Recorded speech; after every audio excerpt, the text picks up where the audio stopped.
Oil prices rise as Iran's Alborz warship enters the Red Sea and Bitcoin climbs above $45,000. You're watching the Daily Brief with Forbes. I'm Ramia Faraj. Oil prices jumped 1.5% this morning as the Red Sea naval clash highlights potential Middle East supply disruptions. Brent rose to $78 and West Texas rose to $72. Iran's Alborz warship has now entered the Red Sea after the U.S. sank 3 Houthi ships and killed 10 militants over the weekend. Saudi's public investment fund led spending by sovereign wealth funds worldwide last year, deploying $31.6 billion in 49 deals, according to Global SWF. It's a 33% rise from 2022.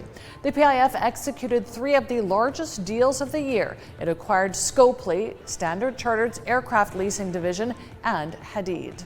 Oman has projected a budget deficit of $1.66 billion next year amid lower oil production and prices. The forecasted budget deficit equals 6% of Oman's total revenues and 1.5% of its GDP.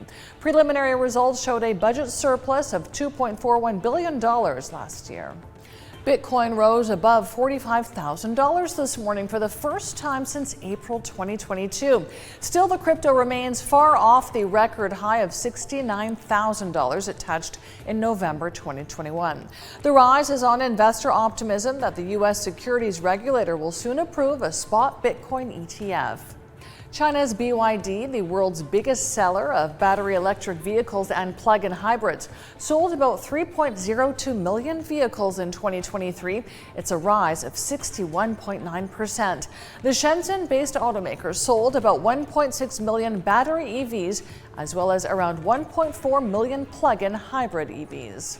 Chip machine manufacturer ASML says the Dutch government has partially revoked an export license for the shipment of some chip-making equipment to China. The move follows U.S. export restrictions. ASML dominates the market for laser systems, which help create chip circuitry. It says this shouldn't impact its financials.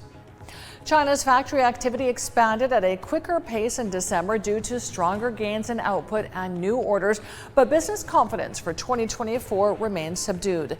The Caixin S&P Global Manufacturing PMI rose to 50.8 from 50.7 in November, marking the fastest expansion in 7 months.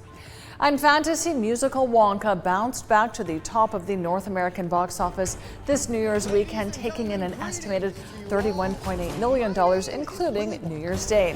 That strong showing came at the end of an off year for Hollywood, with numbers roughly 20% below the 3-year pre-pandemic average. I'm Ramia Faraj. This is the Daily Brief. Thanks for watching. Bye for now.